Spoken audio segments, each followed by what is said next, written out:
Hello नमस्कार भाई, कैसे हैं आप लोग। उम्मीद करते हैं आप सभी बेहतरीन होंगे, अपने घर पर बेहतरीन ढंग से रह रहे होंगे। चलिए, साइंस एंड टेक्नोलॉजी, विज्ञान और प्रौद्योगिकी का आज हम वीडियो नंबर 2 लेकर के आए हैं। वीडियो नंबर 1 10 क्वेश्चन का हो चुके थे, लेकिन आज हम 15 क्वेश्चन का लेकर के आए हैं। ठीक है। मंजिल मिले ना मिले ये तो मुकद्दर की बात है, हम कोशिश भी न करें ये तो गलत बात है। यानी कि भाई हमें कोशिश करते रहना है, हमें मंजिल मिल जाएगी। अगर हम कोशिश नहीं करें ये भी तो क्या है, गलत बात है कि नहीं है। बिल्कुल गलत बात है। ये जो आपका साइंस एंड टेक्नोलॉजी का सीरीज है, वीडियो 2 नंबर, ये आपके SSC CGL, SSC CPO, SSC CHSL, MTS, banking, air force, navy and all competitive examinations, Bihar BPSC, Bihar SI, UPSI इत्यादि सभी के लिए क्या है, बहुत ही महत्वपूर्ण है। चलिए क्वेश्चन नंबर 1 पे चलते हैं। चलिए, क्वेश्चन नंबर 1, स्वदेशी तकनीक से निर्मित किया जाने वाला प्रथम भारतीय उपग्रह कौन सा है। Option 1 Aryabhata, option 2 Rohini, option 3 Apple, option 4 Sputnik 1। तो मेरे भाई स्वदेशी तकनीक से निर्मित किया जाने वाला प्रथम भारतीय उपग्रह तो आर्यभट्ट है। कौन सा है, आर्यभट्ट है। आइए हम जानते हैं आर्यभट्ट के बारे में कुछ तथ्य। चलिए, आर्यभट्ट के बारे में कुछ बातें आज हम लोग जानेंगे। ये देखिए, ये जो फोटो मैप दिखाई दे रहा है, ये जो फोटो दिखाई दे रहा है किसका है भाई, आर्यभट्ट उपग्रह का है। यह 360 किलोग्राम का एक उपग्रह था जो इसरो के द्वारा बनाया गया था, है कि नहीं।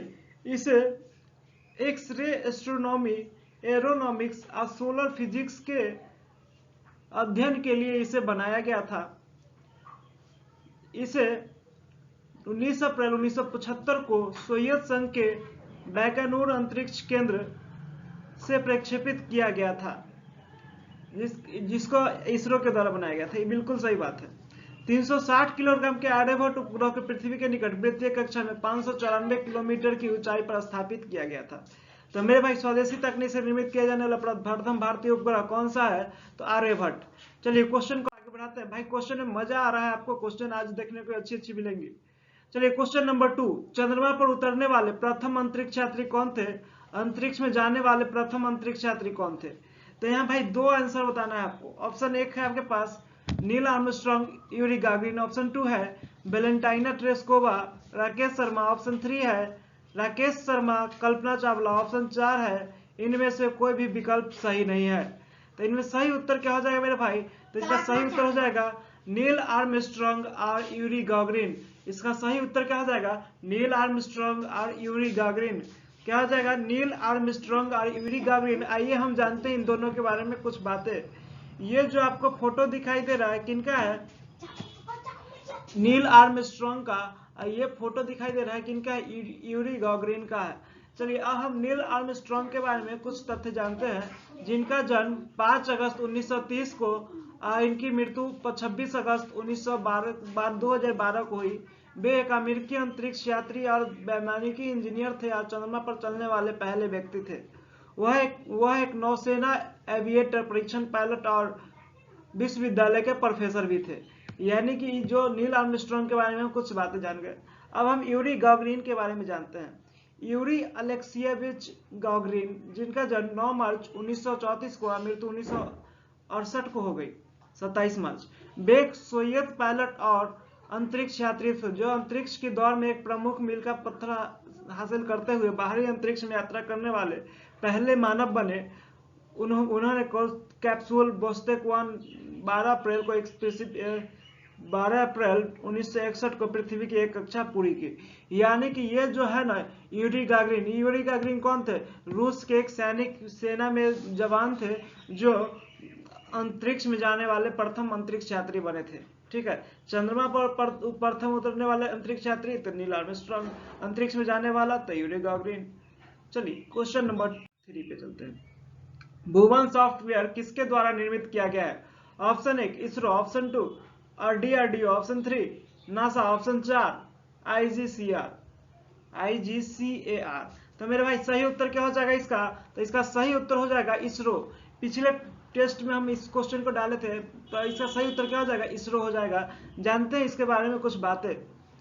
ये देखिए, ये किसका है मेरे भाई, भुवन का लोगो है। भुवन सॉफ्टवेयर का क्या है, लोगो है। भुवन भारतीय अंतरिक्ष अनुसंधान संगठन यानी इसरो द्वारा निर्मित एक सॉफ्टवेयर है जिसे भारत देश के भूभागों को त्रिविमीय चित्रों के रूप में अंतर्जाल पर देखा जा सकेगा। ठीक है, गूगल अर्थ या विकीमैपिया की भांति इसमें भूभागों को अलग अलग ऊंचाइयों से देखा जा सकता है। इसके डेवलपर यानी कि इसका निर्माण करता इसरो है। ठीक है, इसको शुरुआत में 12 अगस्त 2019 को रिलीज किया गया था, लेकिन हमेशा के लिए 12 अगस्त 2015 को रिलीज किया गया, उसके कुछ बदलाव करके। ठीक है, 5 साल पहले। ऑपरेटिंग सिस्टम इस क्रॉस प्लेटफॉर्म से चलता है। यह हिंदी, अंग्रेजी, तमिल और तेलुगु 4 महत्वपूर्ण भाषा में क्या है, इसका आविष्कार किया गया, इसको बनाया गया है। यह भौगोलिक सूचना प्रणाली या वर्चुअल ग्लोब की जानकारी हमें प्रदान करवाता है। ठीक है, तो भुवन सॉफ्टवेयर के बारे में आप जान गए। आइए हम चलते हैं क्वेश्चन नंबर 4। इंदिरा गांधी परमाणु अनुसंधान केंद्र IGCAR की स्थापना कब की गई थी? ऑप्शन 1 है आपके पास 1972, ऑप्शन 2 1973, ऑप्शन 3 1971, ऑप्शन 4 1974। तो मेरे भाई इसका सही उत्तर क्या हो जाएगा? इंदिरा गांधी परमाणु अनुसंधान केंद्र IGCAR की स्थापना कब की गई थी? तो इसका सही उत्तर हो जाएगा मेरे भाई 1971। इसका सही उत्तर क्या हो जाएगा? 1971। IGCAR की स्थापना 1971। आइए हम जानते हैं इसके बारे में कुछ बातें। देखिए, ये जो मैप दिखाई दे रहा है, मैप बोलते हैं, बार बार हमको मैप बोला जा रहा है। ये जो लोगो दिखाई दे रहा है किसका है? IGCAR का लोगो है, जिसका पूरा नाम इंदिरा गांधी परमाणु अनुसंधान केंद्र है। ठीक है, वे भारत के प्रमुख परमाणु अनुसंधान केंद्रों में से एक है। यह भारत के चेन्नई से 80 किलोमीटर दक्षिण में कलपक्कम में स्थित भाभा परमाणु अनुसंधान केंद्र के बाद परमाणु ऊर्जा विभाग की दूसरी सबसे बड़ी स्थापना है। यानी कि BARC के बाद सबसे बड़ा स्थापना IGCAR का हुआ। ठीक है, यह 1971 में डॉक्टर विक्रम साराभाई की दूरदृष्टि के कारण फास्ट रिएक्टर विज्ञान और प्रौद्योगिकी की खोज के लिए समर्पित एक विशेष केंद्र के रूप में स्थापित किया गया था।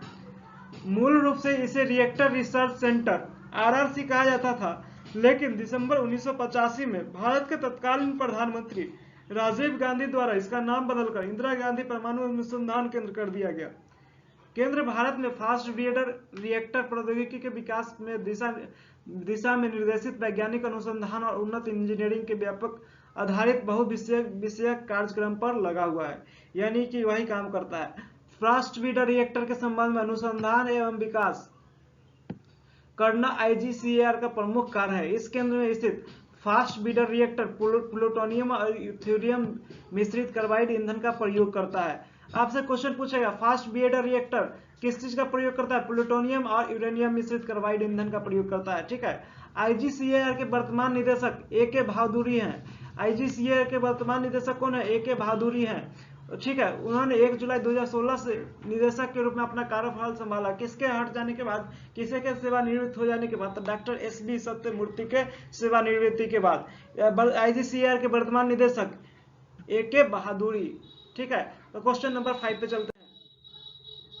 क्वेश्चन नंबर 5, कौन सी रिएक्टर थोरियम यूरेनियम 233 ईंधन चक्र का उपयोग करने वाला विश्व का प्रथम रिएक्टर है? Option 1 Kalpakkam mini reactor, option 2 अप्सरा, ऑप्शन 3 ध्रुव, ऑप्शन 4 साइरस। तो मेरे भाई इसका सही उत्तर क्या हो जाएगा? तो इसका सही उत्तर हो जाएगा कलपक्कम मिनी रिएक्टर। इसका सही उत्तर क्या हो जाएगा? Kalpakkam mini reactor. अब हम जानते हैं कलपक्कम मिनी रिएक्टर के बारे में कुछ बातें। तो मेरे भाई कामिनी, कलपक्कम मिनी रिएक्टर को किस नाम से जानते हैं हम? शॉर्ट इसका फॉर्म है कामिनी।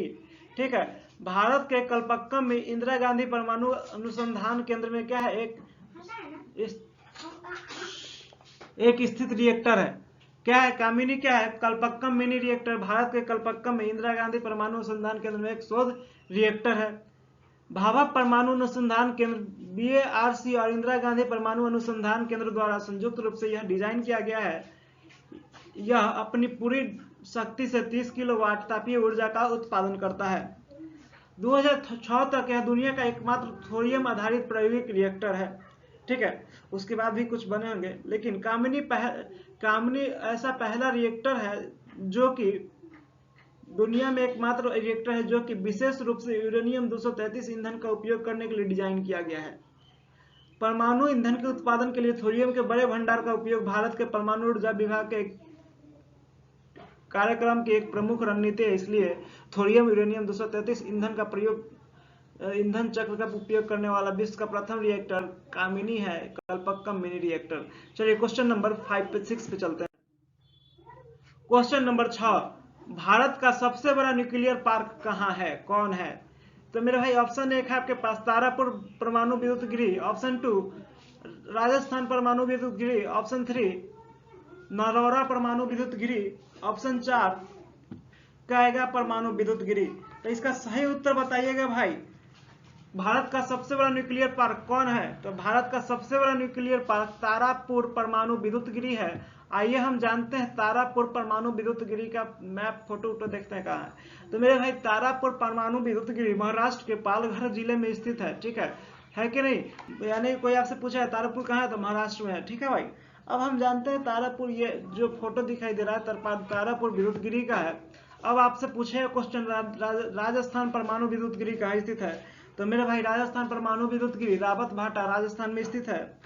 नरौरा परमाणु विद्युत गृह कहाँ पर स्थित है? तो मेरे भाई यह बुलंदशहर उत्तर प्रदेश में स्थित है। कैगा परमाणु विद्युत गृह कहाँ स्थित है? तो मेरे भाई कैगा परमाणु विद्युत गृह कहाँ पर है? कर्नाटक में स्थित है। चलिए क्वेश्चन नंबर 7। क्वेश्चन नंबर 7 क्या कर रहा है? डीआरडीओ की स्थापना किस वर्ष की गई थी? मेरे भाई ऑप्शन 1 है 1958, 1965, 1978, 1968। डीआरडीओ की स्थापना किस वर्ष की गई थी? तो इसका सही उत्तर बताइए भाई जल्दी से। तो डीआरडीओ की स्थापना 1958 में की गई थी। आइए हम जानते हैं डीआरडीओ के बारे में कुछ बातें। ये जो आपको दिखाई दे रहा है लोगो, ये किसका? डीआरडीओ का लोगो है। ये दिल्ली में, नई दिल्ली में डीआरडीओ का क्या है? ऑफिस है, ठीक है। रक्षा अनुसंधान और विकास संगठन DRDO, defence research and development organisation, Bharat सरकार के रक्षा मंत्रालय में रक्षा अनुसंधान और विकास विभाग के तहत एक एजेंसी है। इसकी स्थापना रक्षा क्षेत्र में अनुसंधान एवं विकास के लिए की गई है, जिसका मुख्यालय दिल्ली भारत में है। इसका गठन 1958 में रक्षा विज्ञान संगठन के साथ तकनीकी विकास प्रतिष्ठान और भारतीय आयुध कारखाना तकनीकी विकास और उत्पादन निदेशालय के विलय से हुआ था। यानी कि आप समझ रहे होंगे कि क्या क्या बात यहाँ कही जा रहा है। इसका गठन कब हुआ? 1958 में। किसके साथ? रक्षा विज्ञान संगठन के साथ तकनीकी विकास प्रतिष्ठान और भारतीय आयुध कारखाना के तकनीकी विकास और उत्पादन निदेशालय के विलय से हुआ था, ठीक है। डीआरडीओ के प्रमुख एवं महानिदेशक रक्षा मंत्री के वैज्ञानिक सलाहकार की भूमिका निभाते हैं। तो मेरे भाई डीआरडीओ के बारे में भी शॉर्ट डिटेल्स आप जाने हैं। तो उम्मीद करते हैं कि आपको मजा आ रहा होगा। मजा आ रहा है तो हैंड्स अप करें और क्लास को आगे बढ़ाने में हमें मदद करें और जीवन में खूब आगे बढ़ते रहें। चलिए हैंड्स अप करिए। भारत माता की जय। चलिए आगे बढ़ते। क्वेश्चन नंबर 8, पृथ्वी प्रक्षेपास्त्र का प्रथम परीक्षण कब और कहां किया गया? ऑप्शन 1 है आपके पास 1988 में चांदीपुर, ऑप्शन 2 1987 में तारापुर, ऑप्शन 3 1966 में रावत भाटा, ऑप्शन 4 1980 में सूरत। तो मेरे भाई पृथ्वी प्रक्षेपास्त्र का प्रथम परीक्षण कब और कहां किया गया?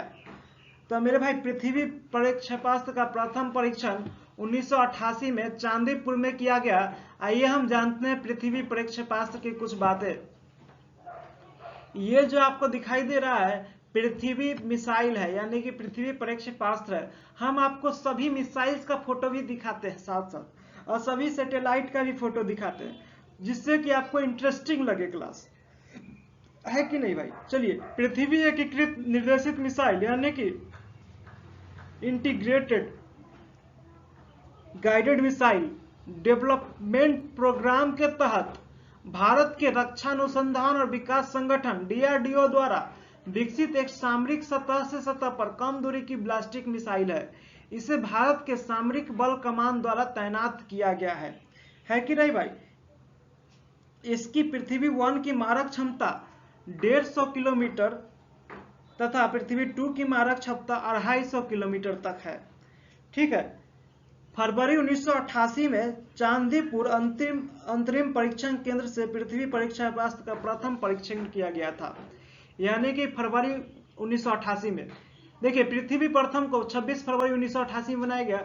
इसका प्रथम प्रक्षेपास्त्र, इसका प्रथम क्या किया गया? क्या कहते हैं इसको लॉन्च कब किया गया, परीक्षण कब किया गया, 1988 में चांदीपुर में किया गया।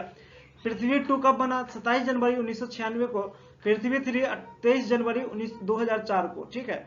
पृथ्वी 1 का द्रव्यमान 44 किलोग्राम, पृथ्वी 2 का द्रव्यमान 4600 किलोग्राम, 4400 किलोग्राम पृथ्वी 1, और पृथ्वी 3 का द्रव्यमान 5600 किलोग्राम है। चलिए अब हम पढ़ते हैं, क्वेश्चन को आगे बढ़ाते हैं। क्वेश्चन नंबर कैसे चलते हैं 9 पे। अग्नि जो जमीन से जमीन पर मार करने वाली मध्यम दूरी के बैलिस्टिक मिसाइल है, उसके कितनी श्रेणियां हैं? ऑप्शन 1 है आपके पास 4, ऑप्शन 2 5, ऑप्शन 3 6, ऑप्शन 4 7। इनमें कौन सा सही उत्तर हो जाएगा? अग्नि जो जमीन से मार करने वाली मध्यम दूरी की बैलिस्टिक मिसाइल है, उसे कितने श्रेणी में बांटा गया है? तो मेरे भाई इसका सही उत्तर है, बताइए कितनी श्रेणियां हैं उसकी? तो इसका सही उत्तर हो जाएगा 5। इसका सही उत्तर क्या हो जाएगा? 5। लेकिन कुछ दिन में अब यह 6 होने वाला है। ठीक, आइए हम जानते हैं इसके बारे में कुछ बातें। अग्नि, ये जो भारत का ये जो प्रक्षेपास्त्र यानी मिसाइल दिखाई दे रहा है, कौन सा मिसाइल है भाई मेरे? अग्नि मिसाइल है। ठीक है। अग्नि मिसाइल भारत द्वारा विकसित मध्यम से अंतर महाद्वीपीय दूरी की बैलिस्टिक मिसाइल का एक परिवार है। मध्यम से अंतर महाद्वीपीय यानी कि लॉन्गेस्ट दूरी का भी इसको मिसाइल कह सकते हैं। ठीक है, जिसका नाम प्रकृति के 5 तत्वों में से एक नाम पर रखा गया है, अग्नि।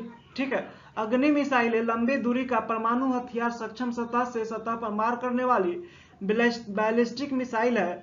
श्रृंखला की पहली मिसाइल अग्नि 1 को एकीकृत निर्देशित मिसाइल विकास कार्यक्रम IGMDP यानी कि integrated guided missile development programme के तहत विकसित किया गया था।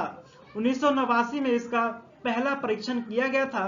अब हम इसके बारे में कुछ और डिटेल्स जानेंगे। चलिए अग्नि 1 के बारे में जानते हैं। अग्नि 1 जिसकी मारक क्षमता 700 किलोमीटर से 1200 किलोमीटर तक है। अग्नि 2 की मारक क्षमता 2000 किलोमीटर से 3500 किलोमीटर तक है। अग्नि 3 की मारक क्षमता 3000 किलोमीटर से 5000 किलोमीटर तक है। अग्नि 4 की मारक क्षमता 3500 किलोमीटर से 4000 किलोमीटर तक है। अग्नि 5 की मारक क्षमता 5000 किलोमीटर से 8000 किलोमीटर तक है। अग्नि 6 की मारक क्षमता जो होने वाली है, अंडर डेवलपमेंट है, अभी पूरा नहीं बन पाया है, जिसकी मारक क्षमता 11000 से 12000 किलोमीटर होगी। ठीक है। अब हम जानते हैं अग्नि 4 अग्नि 5 के बारे में कुछ बातें।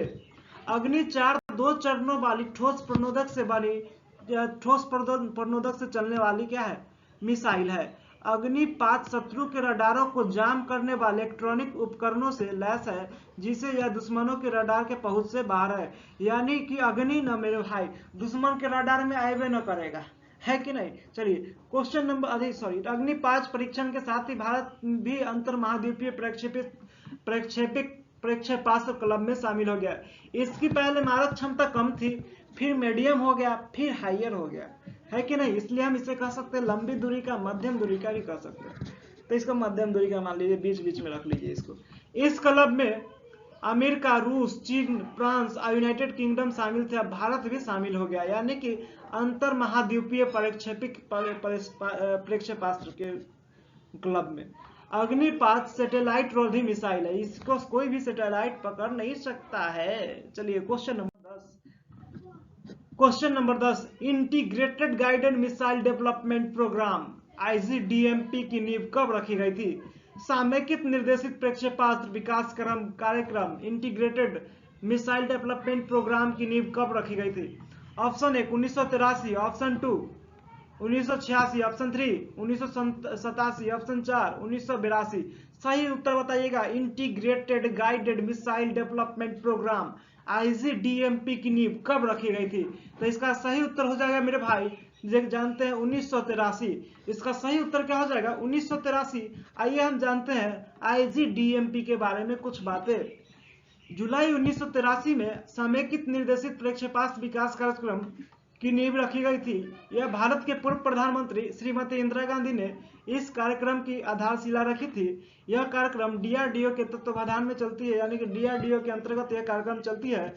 इस कार्यक्रम के अंतर्गत हमने अब तक पृथ्वी, धनुष, आकाश, अग्नि, त्रिशूल, ब्रह्मोस जैसे प्रक्षेपास्त्र बनाए हैं। ठीक है। Question number 11। अब क्वेश्चन नंबर 11 अमेरिकी अंतरिक्ष एजेंसी नासा द्वारा सौर मंडल के 5वें ग्रह बृहस्पति पर अध्ययन करने के लिए प्रक्षेपित शोधयान का नाम क्या है? अमेरिकी अंतरिक्ष एजेंसी नासा द्वारा सौर मंडल के 5वें ग्रह बृहस्पति पर अध्ययन करने के लिए प्रक्षेपित शोधयान का नाम क्या है? Option 1 Sukhoi, option 2 Juno, option 3 Sputnik 3, option 4 Aryabhata. तो मेरे भाई इसका सही उत्तर हो जाएगा जूनो। इसका सही उत्तर क्या हो जाएगा? जूनो। आइए हम जानते हैं जूनो के बारे में कुछ तथ्य। ये जो आपको गजब सा अभी क्या कहते हैं ये एनिमेशन में दिखाई दे रहा है, जूनो का दिखाई दे रहा है, जो बृहस्पति ग्रह के चारों ओर चक्कर लगाता है। यह बृहस्पति ग्रह की जानकारी जुटाने में क्या करता है, उसकी हो रही हलचलों को हमारे तक नासा तक पहुंचाता है। ठीक है, अब हम जानते हैं इसका थ्योरी। जूनो एक नासा अंतरिक्ष शोधयान है जो बृहस्पति ग्रह की परिक्रमा करता है। इसे लॉकहीड मार्टिन द्वारा बनाया गया था। इसे नासा के जेट प्रोपल्शन लेबोरेटरी द्वारा संचालित किया जाता है। अंतरिक्ष यान को न्यू फ्रंटियर्स कार्यक्रम के हिस्से के रूप में 5 अगस्त 2011 को केप कैनबरेल वायुसेना स्टेशन से लॉन्च किया गया था। जूनो ने 5 जुलाई 2016 को बृहस्पति की ध्रुवीय कक्षा में प्रवेश किया ग्रह की वैज्ञानिक जांच शुरू करने के लिए, यानी कि वहां का जो वातावरण, वहां का जो बाती है उसको हमारे तक पहुंचाने के लिए वहां क्या किया, जूनो ने जांच शुरू किया। अपने मिशन को पूरा करने के बाद जूनो को जानबूझकर बृहस्पति के वायुमंडल में घुमाया जाएगा, यानी कि जूनो को बृहस्पति के वायुमंडल में क्या किया जाएगा, घुमाया जाएगा। तो इसका सही उत्तर क्या जाएगा? अमेरिकी अंतरिक्ष एजेंसी नासा द्वारा सौर मंडल में 5वें ग्रह बृहस्पति पर अध्ययन करने के लिए प्रक्षेपित शोधयान का नाम क्या है? जूनो। चलिए क्वेश्चन नंबर चलते हैं किस पे? 12 पे। संयुक्त राज्य अमेरिका ने कब अपना पहला नाभिकीय विस्फोट किया? ऑप्शन 1 जुलाई 1945, ऑप्शन 2 सितंबर 1945, ऑप्शन 3 जुलाई 1946, ऑप्शन 4 जून 1946। तो मेरे भाई संयुक्त राज्य अमेरिका ने अपना पहला नाभिकीय विस्फोट कब किया? तो इसका सही उत्तर हो जाएगा जुलाई 1945। इसका सही उत्तर हो जाएगा जुलाई 1945। Question number 13। अंतरिक्ष में उठने वाले तूफानों की पूर्व जानकारी कौन उपलब्ध कराता है? Option 1 chronograph, option 2 polygraph, option 3 holography, option 4 barometer. तो मेरे भाई इसका सही उत्तर हो जाएगा क्रोनोग्राफ। आइए हम जानते हैं क्रोनो, पॉली और हेलोग्राफी और बैरोमीटर के बारे में कुछ बातें। क्रोनोग्राफ अंतरिक्ष में उठने वाले तूफानों की पूरी जानकारी उपलब्ध करवाता है। यह तूफान कहाँ पर उठता है? सूर्य में उठता है। ठीक है। पॉलीग्राफ मशीन झूठ पकड़ने के लिए प्रयोग में लाई जाती है। होलोग्राफी किसी वस्तु के त्रिविमीय प्रतिरूप को अंकित तथा पुनरावृत्ति करने की तकनीक को कहा जाता है। बैरोमीटर वायु दाब के माप के लिए प्रयोग किया जाता है। तो मेरे भाई आप चारों ऑप्शन के बारे में जान गए कि कौन कौन चीज कौन में प्रयोग किया जाता है। तो मेरे भाई जिसमें हमसे बन सके कि चारों ऑप्शन को बताया जाए हम उसमें बताते हैं। चलिए क्वेश्चन नंबर 14 पे चलते हैं। वैज्ञानिक तथा औद्योगिक अनुसंधान परिषद CSIR की स्थापना किस वर्ष में हुई थी? तो इसका सही उत्तर हो जाएगा मेरे भाई 1942, वर्ष 1942। आइए हम जानते हैं इसके बारे में कुछ बातें।